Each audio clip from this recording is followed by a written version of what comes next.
नमः शिवाय। प्रिय भक्तजनों, पितृपक्ष के दौरान आरंभ की हुई इस श्रृंखला में आपका स्वागत है। जो भी भक्तजन हमें सुन रहे हैं उन्हें हमारा नमस्कार। यदि आपको हमारा साधारण सा प्रस्तुतिकरण पसंद आ रहा हो तो कृपया हमसे जुड़िएगा और अपने बंधु बांधवों में हमारे चैनल को अवश्य शेयर कीजिएगा और कमेंट में जरूर से जरूर लिखें जय श्री कृष्ण। ओम नमो भगवते वासुदेवाय। तो आइए श्रवण कर लेते हैं पद्म पुराण से श्रीमद् भगवत गीता के 11वें अध्याय की महिमा। भगवान शिव ने कहा, मेरी प्रिय पार्वती, अब मैं तुम्हें श्रीमद् भगवत गीता के 11वें अध्याय की महिमा सुनाऊंगा।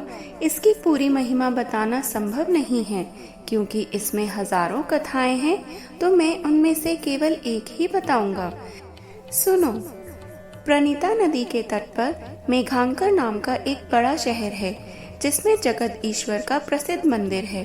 जगत ईश्वर अपने हाथ में धनुष धारण किए हुए हैं। उस मेघांकर शहर में सुनंदा नाम का एक शुद्ध ब्राह्मण रहता था जो जीवन भर ब्रह्मचारी रहा। सुनंदा भगवान जगत ईश्वर के सामने बैठकर श्रीमद् भगवत गीता के 11वें अध्याय का पाठ करते थे और भगवान के विश्व रूप का स्मरण करते थे। श्रीमद् भगवत गीता के उस 11वें अध्याय का पाठ करने से उन्हें अपनी इंद्रियों पर पूर्ण नियंत्रण प्राप्त हो गया और वे निरंतर भगवान जगत ईश्वर का स्मरण करने में सक्षम हो गए। एक बार वह शुद्ध ब्राह्मण सुनंद गोदावरी नदी के तट पर तीर्थों की यात्रा पर गए। उसने व्रज तीर्थ से प्रारंभ करके सभी पवित्र स्थानों का भ्रमण किया।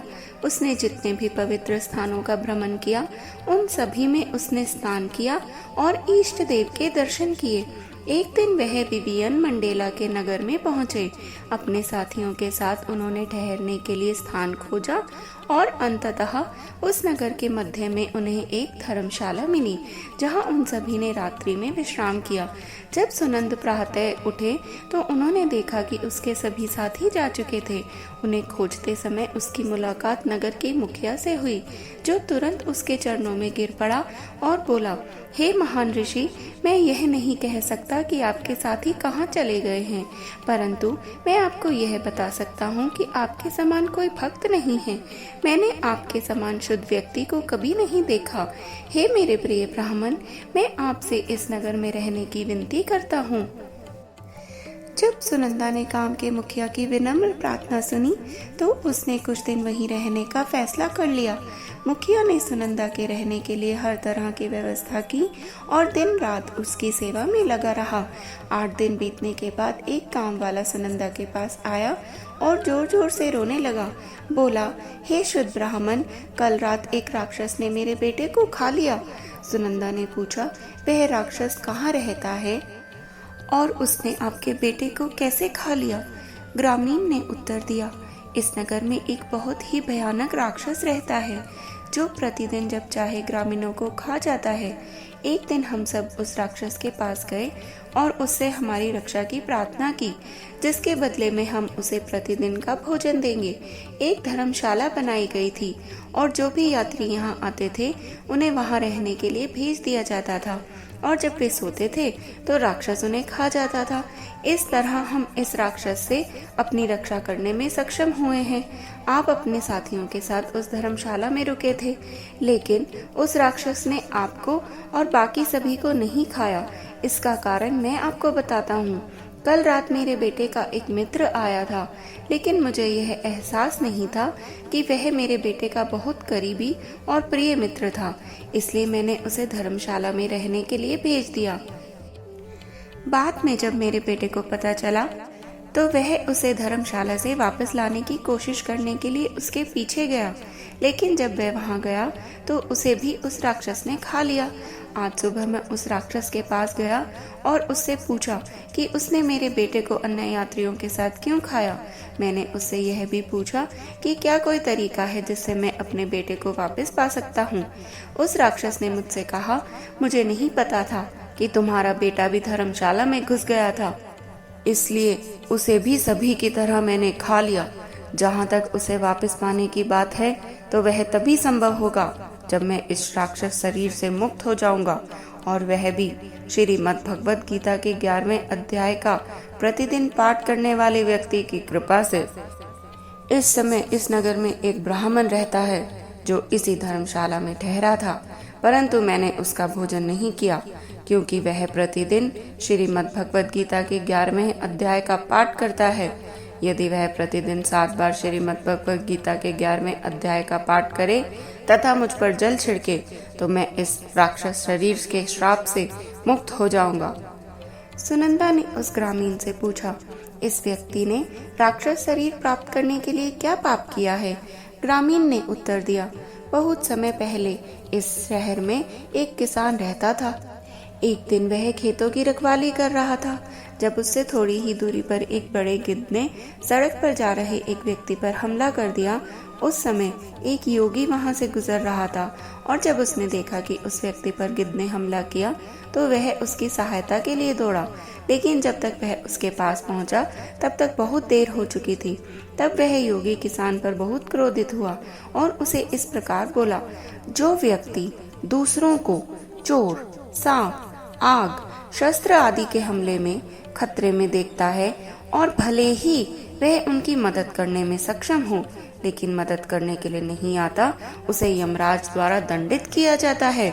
बहुत लंबे समय तक नरक में कष्ट सहने के बाद वह एक भेड़िए के रूप में जन्म लेता है और जो किसी की मदद करता है वह निश्चित रूप से भगवान विष्णु को प्रसन्न करता है। जो व्यक्ति किसी क्रूर, पशु, नीच जाति के व्यक्ति या दुष्ट शासक के हाथों से गाय को बचाने का प्रयास करता है तो वह भगवान विष्णु को प्राप्त होता है। अरे दुष्ट किसान, तुमने उस व्यक्ति पर हमला करते हुए उस गिद्ध को देखा, फिर भी तुमने उसे बचाने का कोई प्रयास नहीं किया। अब मैं तुम्हें राक्षस के रूप में जन्म लेने का श्राप देता हूँ। किसान ने कहा, मैं पूरी रात खेतों की रखवाली कर रहा था और मैं बहुत थक गया हूँ, इसलिए हे दयालु ऋषि मुझ पर दया करो। योगी ने उत्तर दिया, जब कोई व्यक्ति जो प्रतिदिन श्रीमद् भगवत गीता के 11वें अध्याय का पाठ कर रहा हो तुम्हारे सिर पर जल छिड़केगा तो तुम मेरे इस श्राप से मुक्त हो जाओगे। ग्रामीण ने कहा, प्रिय सुनंदा, कृपया अपने हाथ से इस राक्षस के सिर पर जल छिड़क दो। ग्रामीण से यह इतिहास सुनकर सुनंदा उसके स्थान पर उस स्थान पर गया जहाँ वह राक्षस रहता था और जब वह श्रीमद् भगवत गीता के 11वें अध्याय का पाठ कर रहा था तब उसने उसके सिर पर जल छिड़का। उस राक्षस को तुरंत भगवान विष्णु के समान चतुर्भुज रूप प्राप्त हो गया। न केवल वह बल्कि उसने जिन सहस्त्रों व्यक्तियों को खाया था वे भी भगवान विष्णु के समान चतुर्भुज रूप प्राप्त कर गए। तब वे सभी पुष्प विमान में बैठ गए जो उन्हें वैकुंठ ले जाने के लिए भेजा गया था। उन अद्भुत घटनाओं को देखकर ग्रामीण ने राक्षस से पूछा कि उनमें से उसका पुत्र कौन सा है। राक्षस हंसने लगा और दिव्य विमान में बैठे उन 1000 सुंदर व्यक्तियों में से एक की ओर इशारा करके कहा, वह आपका पुत्र है।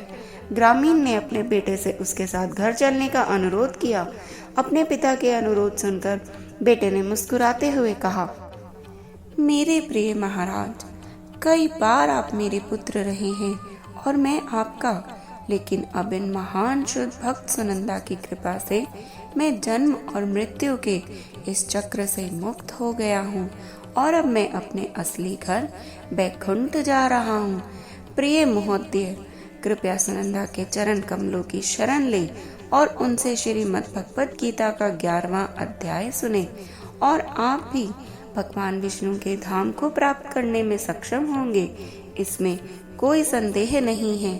भगवान कृष्ण के मुंह से ये अमृत उपदेश उनके मित्र अर्जुन के प्रश्नों के उत्तर में कुरुक्षेत्र के युद्ध के मैदान में आए थे और केवल इस प्रवचन को सुनने और सुनाने से ही हम उस कड़ी गांठ को तोड़ सकते हैं जो हमें जन्म और मृत्यु के इस चक्र में बांध रही है।